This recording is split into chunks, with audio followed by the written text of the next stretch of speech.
He called me a broken alpha in front of everyone. So I kissed him right there, in the middle of the damn hallway. The crowd went silent, like the air had been sucked out of the school. His eyes widened, a mix of surprise and heat flickering in those golden irises. I could see his throat tighten as he swallowed hard. Then, with that cocky smirk of his, he whispered, "Guess the rumors were true, you really are reckless, Hunter." That's where it all started. Or maybe that's where everything started to fall apart. Hunter Callahan had always known who he was, or at least, who he was supposed to be. The perfect alpha, captain of the football team, confident, charming, with a jawline sharp enough to slice the air, and a father who expected nothing less than dominance. But expectations were heavy, and lately the mask had started to crack. He wasn't reckless, he was tired. Tired of pretending. Tired of being the alpha everyone wanted him to be. And then there was Micah Vale. Micah was everything Hunter wasn't supposed to like: smart-mouthed, unpredictable, and impossible to ignore. He had that kind of beauty that made people stare without realizing they were staring. Pale blonde hair that shimmered under the sun, freckles scattered across his nose, and a laugh that sounded like trouble wrapped in honey. He was an omega, but not the submissive kind. No, Micah was a storm, and Hunter had walked straight into it. They'd known each other since sophomore year, but it wasn't until the last semester of senior year that things started to change. It began with the teasing. Micah would throw little jabs about Hunter's broken arm from a game, his quiet moods, his refusal to go to alpha events. It was harmless at first, playful even. But the words broken alpha hit harder than Micah probably meant them to. Hunter didn't know how to deal with that kind of truth disguised as mockery. So he kissed him, and everything exploded. For days afterward, the school buzzed with rumors. Did you see them? Hunter and Micah? Was it a dare? Is he ... you know? Micah didn't help. He'd grin whenever someone asked and say, "You'll have to ask Hunter." Hunter wanted to throttle him or kiss him again. Maybe both. But beneath the teasing and the tension, there was something else. Something raw. A current neither of them wanted to name. Hunter found himself watching Micah when he thought no one was looking. The way he'd chew on his pen during class, the way his shoulders tensed when someone mentioned family. He wasn't as carefree as he seemed. The cracks showed if you looked close enough. One Friday afternoon, Hunter found Micah sitting on the bleachers after practice. The field was empty, bathed in the orange glow of sunset. "You really enjoy messing with me, huh?" Hunter said, tossing his water bottle onto the bench. Micah didn't look up. "You make it too easy," Hunter snorted, running a hand through his damp hair. "You know, you should be careful. Some alphas don't take teasing well." Finally, Micah's eyes met his sharp, gleaming. "But you're not like some alphas, are you, Hunter?" That shouldn't have hit as hard as it did. But it did. "Maybe not," Hunter said quietly. "But maybe that's the problem." Micah smiled, a slow, bittersweet curve of his lips. "Or maybe it's what makes you different." The silence stretched between them, filled with everything they didn't say. The ocean breeze carried the scent of salt and grass. Somewhere far off, the world kept moving, but for them, the moment hung suspended, fragile and infinite. That night, Hunter couldn't sleep. He kept replaying the look in Micah's eyes like he was seeing something Hunter didn't even know was there. Scared him. Thrilled him. The next few weeks blurred together. More teasing. More tension. The space between them shrinking until it burned. They'd argue, then laugh, then fall into a silence so thick it felt like gravity. One night, after a particularly rough practice, Hunter found himself outside Micah's house. Rain pouring down, his breath fogging in the cold. He didn't know what he was doing there, until Micah opened the door. "Hunter!" Micah blinked, surprise flickering across his face. "It's pouring. Are you—" Hunter didn't let him finish. He stepped forward, water dripping from his hair, and whispered, "Stop calling me broken." Micah froze. You have no idea what that word means," Hunter said, voice shaking. "You think I'm broken because I don't fit your idea of an alpha? Because I'm quiet? Because I don't want to fight every guy who looks at me wrong?" Micah's expression softened. That's not what Then what do you want from me? Silence. Just the rain and their breathing. Then Micah's voice, low, trembling. I want you to stop pretending that you don't care. The world seemed to stop spinning. Hunter's chest tightened, and something inside him cracked open. He stepped closer. Micah didn't move. The space between them dissolved one breath, one heartbeat, one impossible moment, and then Hunter kissed him again. This time it wasn't anger. It wasn't defiance. It was everything else. Soft, desperate, real. Micah's hands clutched his shirt, pulling him closer. The rain blurred the world around them, and for the first time in a long time, Hunter felt whole. But of course, nothing that real stays hidden for long. By Monday, everyone knew. The whispers turned into stares. The stares into words. The words into rumors that spread like wildfire. Micah got cornered in the hallway by a group of alphas who thought they were funny. Hunter fought one of them and got suspended. His father barely looked at him when he got home. This is what you've become? His father said, voice cold as steel. An alpha who lets an omega control him? Hunter didn't answer. He couldn't. That night, he stared at his reflection in the mirror, blood on his knuckles, bruises on his jaw, eyes hollow. For the first time, he wondered if maybe his father was right. Maybe he was broken, until his phone buzzed. A message from Micah. Meet me at the pier, please. The pier was empty that night.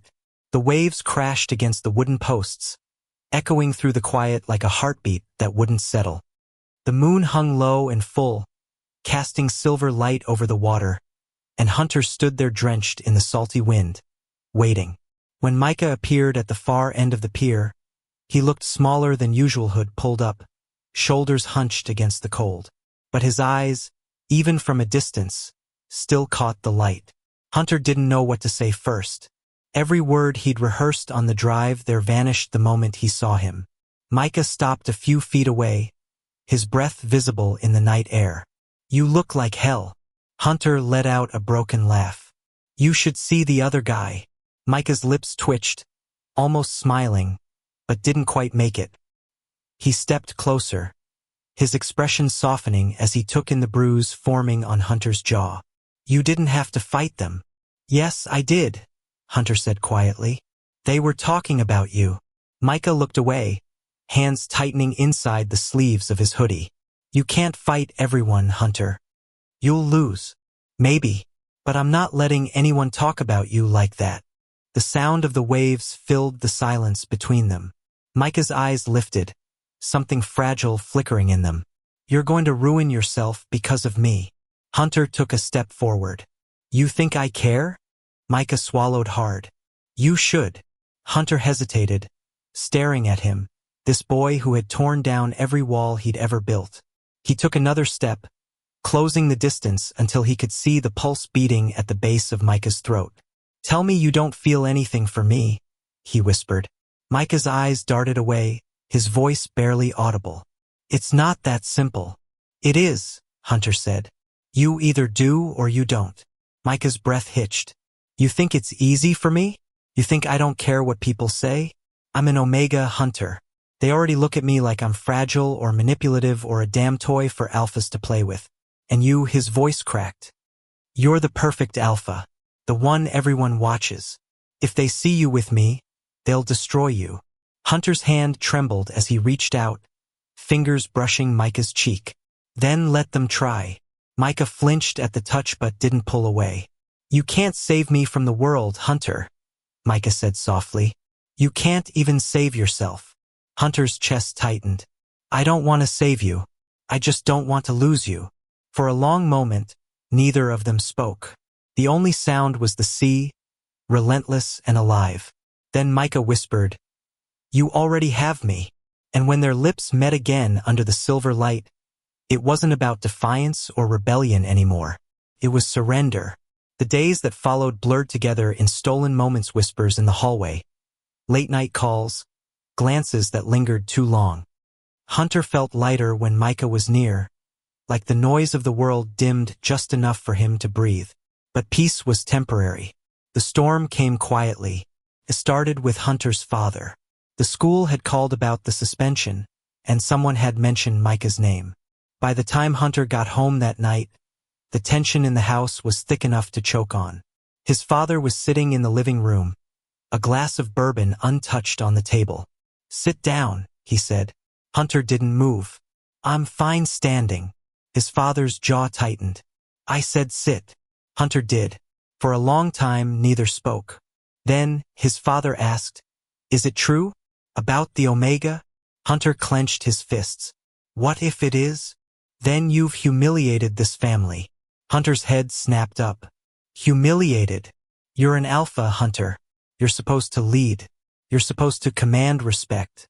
Not," he stopped himself, disgust curling his mouth.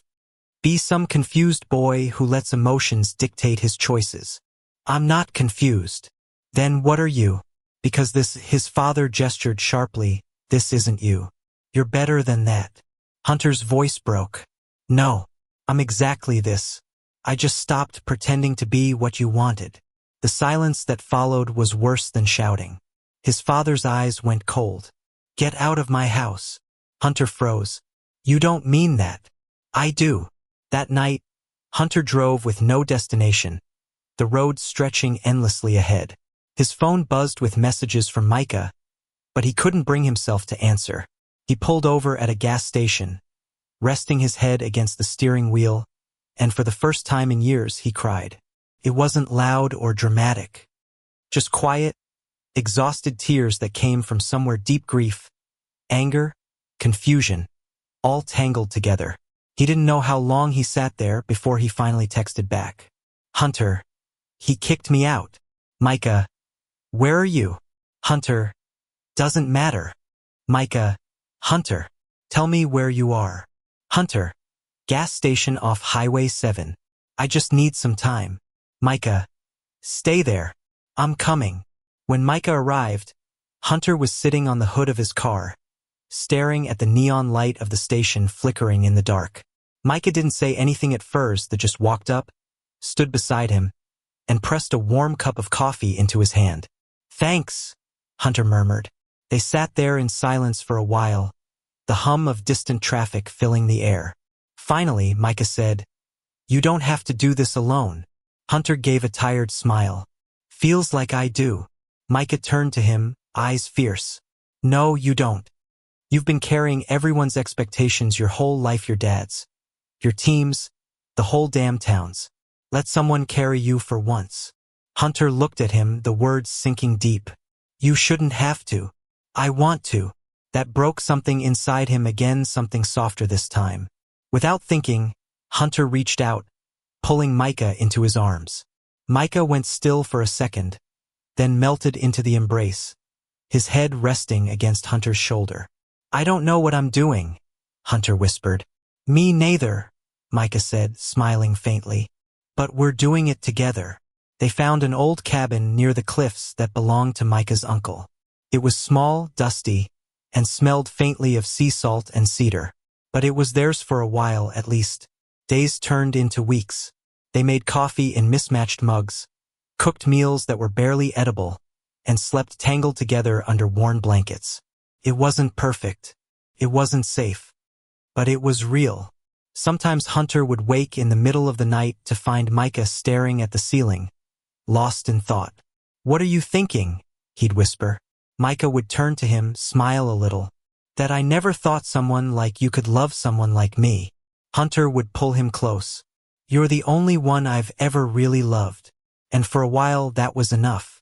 But the world doesn't forget. A month later, word reached them: photos of them together had surfaced online. Someone from school had taken pictures at the pier, and now they were everywhere. The comments were brutal.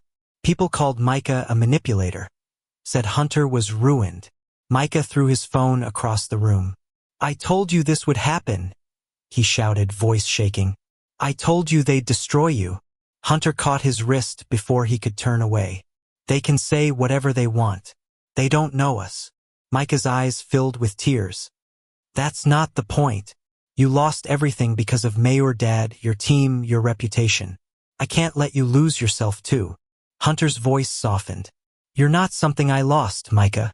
You're the only thing I chose." Micah's breath hitched, his anger crumbling into heartbreak. He fell into Hunter's arms, and they held each other like the world could end any second. That night, they stood outside the cabin, watching the ocean crash against the rocks below. The wind whipped through their hair, and Hunter wrapped his arms around Micah from behind. "You ever think about leaving?" Hunter asked quietly. "Every day," Micah said. "But then I look at you and I forget why I'd want to." Hunter pressed a kiss to his temple. "We'll make it. Somehow." Micah turned to look at him, eyes glassy with unshed tears. "You really believe that?" "I have to." Micah smiled through the tears. "Then I'll believe it too." But fate wasn't done testing them. A week later, Hunter got a call from the football coach. "We're reinstating you," he said. "But there are conditions." Hunter felt a cold dread settle in his gut. "What conditions?" "You need to publicly distance yourself from the Omega. It's for your image, son. The scouts are still watching." Hunter didn't answer right away. His throat burned. "You've got a future, kid," the coach said. "Don't throw it away over a fling." When the call ended, Hunter sat in silence. Micah was in the kitchen, humming softly as he stirred something on the stove. Hunter watched him, the curve of his neck, the quiet concentration, the sunlight spilling over his skin, and felt his heart break all over again. How do you choose between love and the life you've been told to live? He didn't have an answer. That evening, Hunter told him. Micah didn't get angry this time. He just went quiet. "So they want you to pretend I don't exist," he said flatly. Hunter nodded. "Yeah. And are you going to?" Hunter's voice trembled. "I don't know." Micah looked down, then smiled bitterly. "You know, for someone who says he's not broken, you sure live like he is." Hunter flinched. "Micah, no, it's okay." Micah's voice was soft now, almost tender. "You deserve your future, Hunter. I'd never ask you to give that up for me. I'd give up anything for you." "Don't." Micah's eyes glistened. "Because then I'll never forgive myself." The silence between them stretched, thick and painful. Then Micah whispered, "Maybe loving each other isn't enough." Hunter shook his head, tears burning behind his eyes. "Don't say that." Micah reached up, brushing his cheek with trembling fingers. "You'll go back, won't you?" Hunter couldn't speak. "I'll be okay," Micah lied. "You need to finish what you started." When Hunter left the next morning, the world felt heavier. The air, colder. The road, endless. He didn't look back until he reached the edge of town where the ocean disappeared in the rearview mirror and the first light of dawn painted the sky in muted gold. But his chest ached like he'd left half of himself behind. The first morning back felt wrong. Hunter stood in the locker room surrounded by familiar faces that suddenly felt like strangers. The smell of sweat, metal, and disinfectant filled the air. The same scent he'd grown used to over the years, but it no longer felt like home. "Good to have you back, Callahan," Coach Daniels said, clapping him on the shoulder. "Let's keep our heads straight this time, yeah?" Hunter managed a nod. "Yeah, Coach."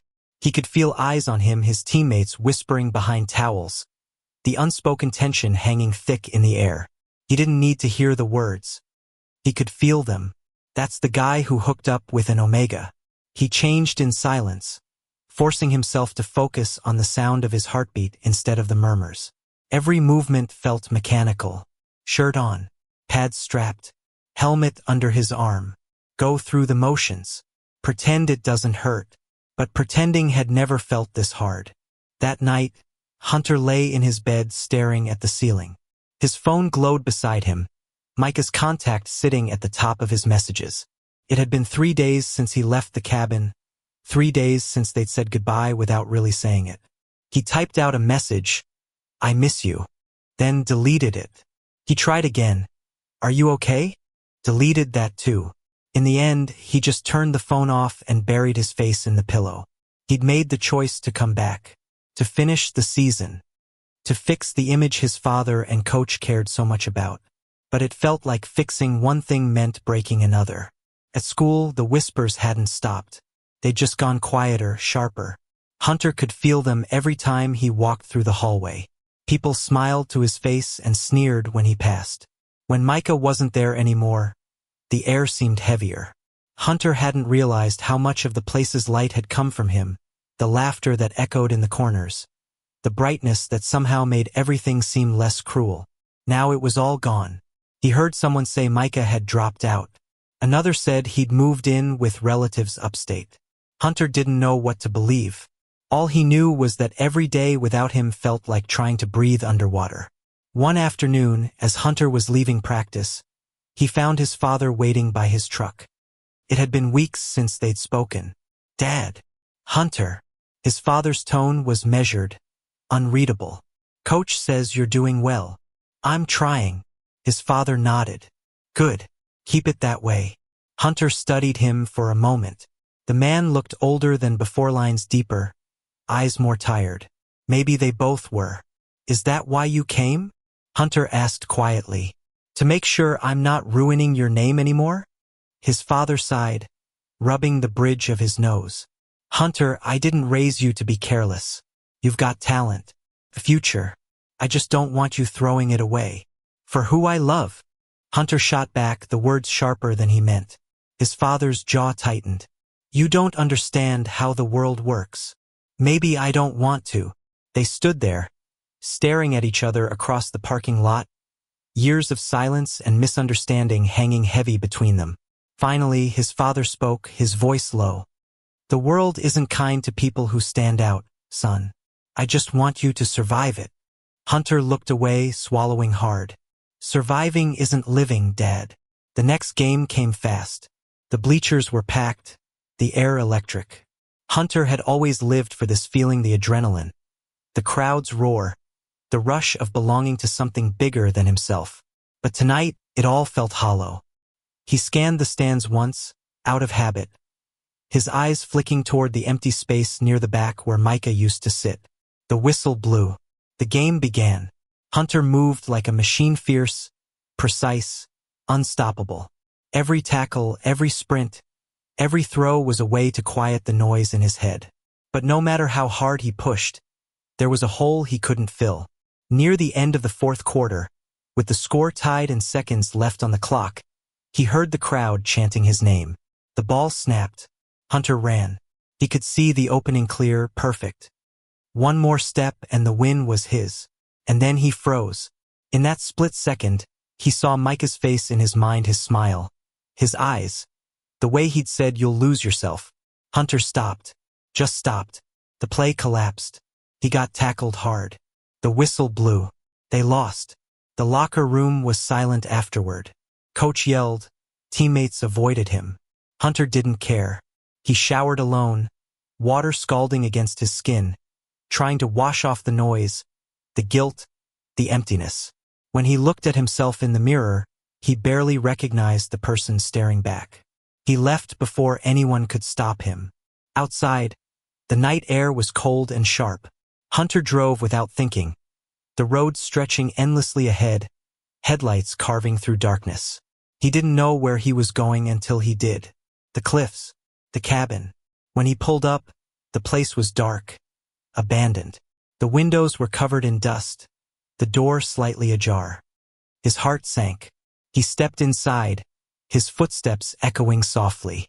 Everything was just as they'd left it. Mugs on the counter, a half-burnt candle on the table, a sweatshirt draped over the chair. Micah's. Hunter sank onto the couch, the weight of it all crashing down. "Where are you?" he whispered into the silence. And then soft footsteps behind him. He turned. Micah stood in the doorway, rain dripping from his hair, his chest rising and falling fast. "I didn't think you'd come back here," Micah said, voice trembling.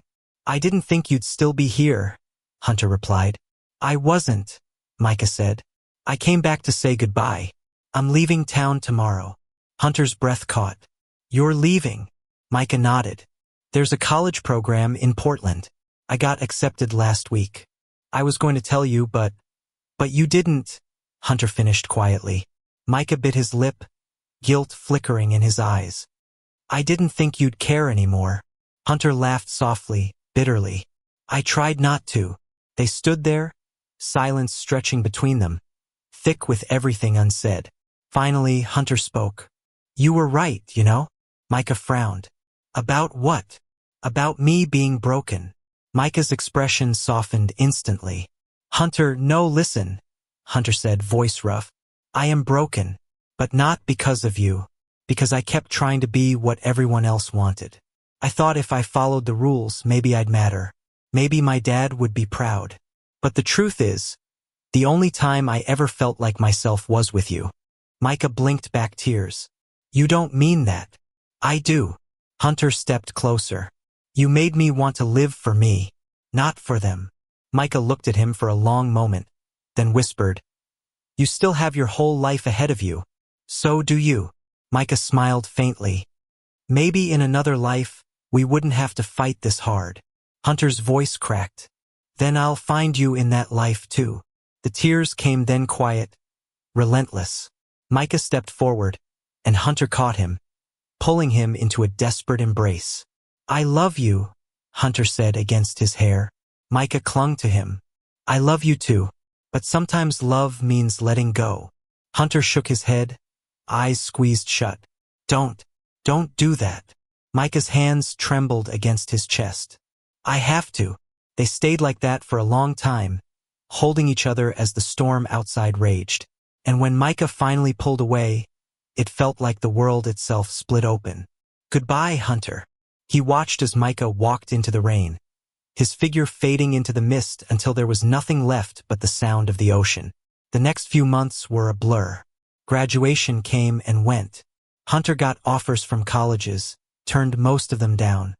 He worked part-time at a marina, fixing boats, keeping busy. The world moved on even if he hadn't. Sometimes he'd drive to the pier and watch the horizon, half expecting to see a flash of blonde hair, a familiar smile in the crowd. But it never came, until one evening, nearly a year later. Hunter was closing up when he heard someone behind him. You still forget to lock the gate, a voice said. He froze, slowly turned. Micah stood there, sunburned, wind-tossed, a duffel bag slung over his shoulder. Older, wiser, beautiful. Hunter's heart stuttered. You came back. Micah smiled, small and soft. Told you I would. They stared at each other for a long time, the kind of silence that didn't need filling. Then Hunter crossed the distance between them in 3 long strides and pulled him in. Micah laughed through his tears. You smell like salt and gasoline. You smell like home, Hunter whispered. And there, under the fading light of sunset, surrounded by the sea and the life they'd both fought so hard to survive, they finally kissed, not out of defiance, not out of fear, but out of love. Simple, honest, true. No more pretending, no more hiding, just them.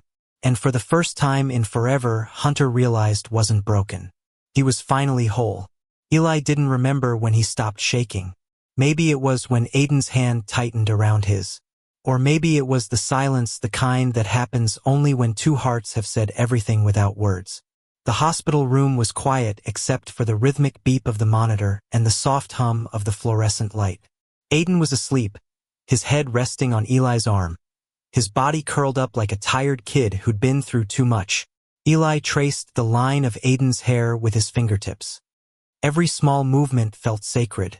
The boy who once laughed at him, mocked him, challenged him was now the only person who made him feel alive.